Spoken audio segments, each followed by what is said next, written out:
Hello, my name is Matt. Last time I wear Puma sweatshirt, some guy in comment called me Russian gangster. I don't think I look like Russian gangster. You let me know down below. What's going on, everybody? Matthew Moniz here, and today we have a brand new smartphone, the Redmi Note 6 Pro. This guy right here is a $250 US smartphone that retails somewhere in Asia, making a lot of people happy. Because as you know, Xiaomi is doing a really great job of offering pretty competitive products at a very low price point. Now, unfortunately, here in North America, we don't get these devices, unfortunately. We're stuck with the really expensive ones, but sometimes it's really nice to unbox them and take a look at these devices. Now, if I can get this box open, come on, little guy. Take the plastic off first, that usually helps. There we go. Plastic off. Boxes. Oh, come on, you can do it. Jesus, Xiaomi, what are you gluing these things together? So here it is, the phone itself. We have the Redmi Note 6 Pro. We have a 20 megapixel front-facing camera. We also have a 2 megapixel selfie. That'll be interesting to play with. A 12 megapixel sensor on the back with a 5 megapixel second lens, which my guess is for depth information. We have a 6.26 inch full screen display and of course a very big battery at 4,000 milliamps. So let's throw this guy to the side. Let's open up the box. And we get a fast charger. $250 device comes with a fast charger in the box. I like this kind of stuff. And the last thing we have is a USB. Oh man, are you serious? Oh, everything was going so good until I saw this guy right here. This, my friends, is a micro USB cable. And I don't care if you're $200, $250, or $1,000, you should have USB Type-C or a lightning port if you're an Apple device. Now I know a lot of you people are gonna say, Matt, this is a $250 smartphone. They can put whatever they want. It's 2019, okay? It doesn't cost that much extra money to put a USB Type-C on the bottom of your device. Anyways, I digress. I need a moment of silence to remove the plastic off this device. Sound one. Beautiful. Now, based on my first impressions, this looks a lot like the iPhone if it didn't have a glass back. Kind of frankly, I kind of like it. I love the metal trim. Feels very comfortable to hold in the hand. It is a little big, considering it is 6.26 inches, but I do like the fact that they have a fingerprint scanner on the back to get quickly into your device. We have that 2-lens setup that I was talking about before. Buttons, nice and tactile. They have a nice click to it. You can hear it here.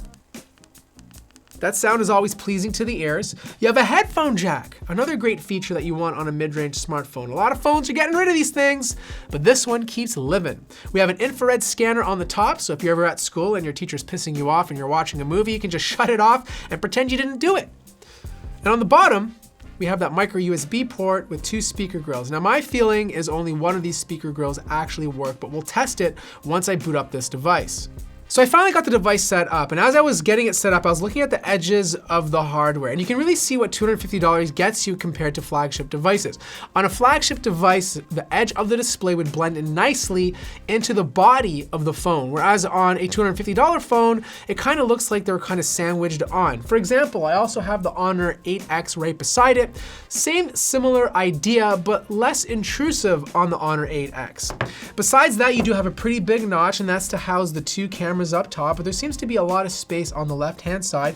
The bottom, you do have a bigger chin, especially when you compare it to the Honor 8X. It's not terrible. I mean, again, I'm not complaining. I'm just pointing this out because this is an unboxing, and whether you're spending $1,000 or $250, you kind of want to know everything about the device.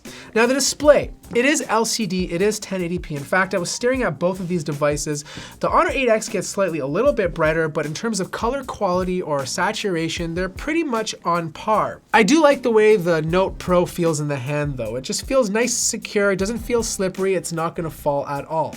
As always, it is running the latest version of Android 9.0, which is Pie, and of course you get that MIUI, which you either love or hate depending on the region you're living in. This is the global version, so if you're in a different country that's not India or its original market where it's being launched, you can still use it in other countries around the world.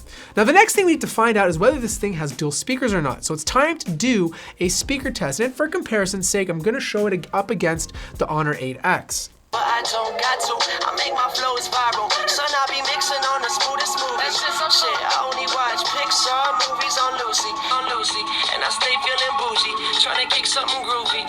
I curse like a pirate and get all of the booty. For real, I be posted down. All right, so based on comparisons, they both have mono speakers on the bottom of the devices, so you're not getting dual stereo speakers. And that's not expected. Again, this is a $250 smartphone. In terms of sound quality, it gets loud enough. Probably the same loudness as the Honor 8X, but it's not gonna blow you out of the water. Now there is a 4,000 milliamp battery inside, and when you pair that with a Snapdragon 636, you're gonna get some really great battery life. That's a mid-range chip, it's very efficient, and I guarantee with this device, you're probably gonna get 2 days of use before needing to charge. Now the big question, what does $250 get you for a camera? So let's do a little quick front-facing camera test right here. So this is the regular photo mode.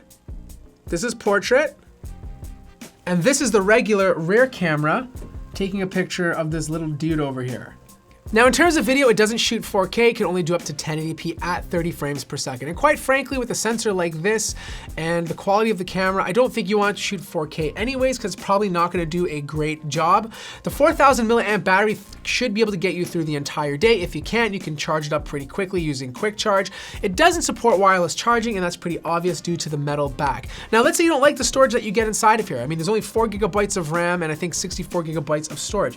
You can go out, pop in a micro SD card, and you can expand that storage all the way up to an extra 256 gigabytes. So that pretty much wraps up my little first impressions of the Redmi Note 6 Pro. There's no pen, so I don't know why they call it the Note line, but it's a pretty good product for the price point. Whether it's better than something like the Honor 8X, maybe I'll do a little future comparison. If you guys are interested, let me know in the comments below. But man, these companies in Asia are putting out some fantastic products for a $250 price point. It's a damn shame we're not gonna see any of these in North America, because I guarantee a lot of people would actually buy these devices and be pretty darn happy with them. So that pretty much wraps up this little unboxing. Stay tuned for the full review. Subscribe to be one of the first people to watch that. If you have to hit me up with any questions, hit me up on Discord, link is down below. If you wanna buy any of these devices, there's a link to GearBest, which will net you either the Honor 8X or the Redmi Note 6 Pro. Thanks again for watching. If you liked the video, liked it, and I'll see you guys in the next one.